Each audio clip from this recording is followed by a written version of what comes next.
Sir పిచ్చి కుక్కని కొట్టా బట్టే ఏడు కోసం కొట్టలే ఏమో నాకేం తెలుసు అని అడుగు. అవులే ఏడు కోసం కొట్టలే మీ మేస్తారు ఆ సార్కి చదువు మడసంగా రాదు, బాగా చదువుతానని వారసలేక నన్ను కొట్టాడే. అయ్యబ్బా ఆ తిరంగా చదువుతావు అసలు నువ్వు. మరి ఏమనుకునే ఉన్నానంటే ఆ మంచికి తీసేనికి రాదు. సార్ తీసుకెళ్తారు తీసేయనికి రావాలి.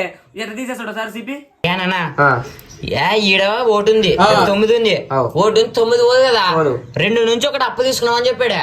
ఓటు తీసుకుంటే ఎంత అవుతుంది? ఓటు అవుతుంది. 1 1 ఎంత 2 అవుతుంది. 2 అయితే మంచి 11 అయితే అంటున్నాడు. అంటే మరి ఆయన సరే అంటే 11 నుంచి 9 పోతే ఎంత 2 వేసిన ఇడెంత ఉంటది? 1 అక్కడ వేద కదా, ఇక్కడ 1 ఉంటది. 1 నుంచి 9 పోదు కదా, మరి 9 నుంచి అప్పు తీసుకున్నా అంటాడంటే. మరి అంతే కదా, ఇప్పుడు 9 కాల నుంచి ఒకటి అప్పు తీసుకున్నా మళ్ళా. ఏనా నీకేమన్నా తిక్క పట్టిందా? నువ్వు అప్పు ఇచ్చింటావు, వానతో తీసుకుంటావా, దుడ్లు అప్పు ఇన్నోతో తీసుకుంటావా? అవును నువ్వు చెప్పినది కరెక్ట్. నిజంగా అంటే ఇప్పుడు మనం అప్పు ఇచ్చడం నిజంగా అప్పు ఇచ్చినోడనే మళ్ళీ తీసుకునేది, వేరే అయితే తీసుకున్నాంలే. అవుడే మీ సార్ నిజంగా లెక్కలు రావుడే, నువ్వు చెప్పినదే కరెక్ట్. మరి ఏమనుకుంటివి? సార్ కంటే మించిపోయినా అవగాసినమ్మ నిజంగా నువ్వు సార్కే మించిపోయేవా? నీకు చెప్పేది మర్చిపోయినా? నిన్న తెలుసు సార్ కుక్కని అన్నట్టు దాన్ని. నిన్న ఏడు కోసం కొట్టలే తెలుగు సారు. నానా మా తెలుగు సార్ ఎప్పుడు చూసిన సందులు సమోసాలు అమ్మాయిల గురించి ఏ చెప్తుంటాడు.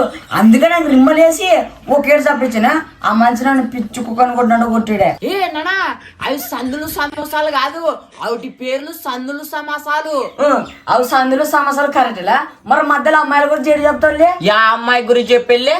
ఎవరో సినిమా సువర్ణ అంట, రోజు అమ్మ గురించే చెప్తానంటే. సువర్ణ అంటే అమ్మాయి కాదులే, సవర్ణ దీర్ఘ సందని అమ్మాయి చెప్పింటా నీకు, నువ్వు అమ్మాయి అనుకునేవే. అవులేసినమ్మ మీరు చెప్పినది కూడా కరెక్టే. మీ సార్ వాళ్ళకి మీ అంత చదువు రాచి అయినా ఏమనుకోండి బుల్రెడ్ కొడుకులు అంటే చిన్నమ్మన్నా కాదు మళ్ళా. అవులే నిజంగా మర్చిపోయామే. ఇవాళ ఎట్టా ఆదివారం కదా, రప్పున సేను వేకాసి పత్తి ఇడిపించుకొని వస్తాం పండిగా. పానన నువ్వు ఏళ్ళ సేను అనుకుంటూ ఉంటావు. మామైతే రామాంజాన్ దేశ తిక్క కొడుకు ఎప్పుడు చూసిన సేను అనుకుంటూనే ఉంటాడు. ఏమో రామ్ ఫోన్ అన్నా మీ కాళ్ళన మొత్తం రాండి సినిమా వాడవాడ ఎక్కడెక్కడ ఇంత పత్తి ఇడిపించుకొని వస్తాం రాండి రప్పున వేకాసి. మామైతే రామ్ ఫోన్ నువ్వేమిడ ఊకరుచుకుంటా. మీ కాళ్ళు మొక్కమన్న మొక్క సినిమా రప్పున వేకాసి ఇంత పత్తోటి ఇడిపించుకొని వస్తుందా అండి. నానా నువ్వు ఎక్కతొక్కలు అరసొద్దు, ఇప్పుడు నువ్వు పోతావు ఏమి లే. మీరు కానీ ఇప్పుడు సేను పత్తి ఇడిపినికి వస్తే ఒకనికి ఐఫోన్ ఒకనికి సామ్సంగ్ ఫోన్ కొనిస్తా.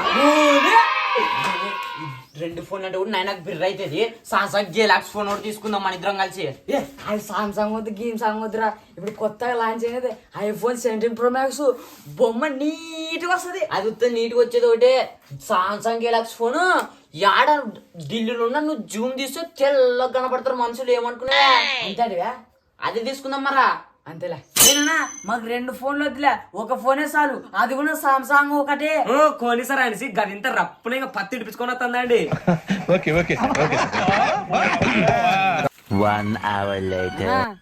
టైం 5 ఇంటికి పోందా, ఇంకా ఎంజాయ్ తీస్తావు. సర్లే ఫోన్ పండి అయితే.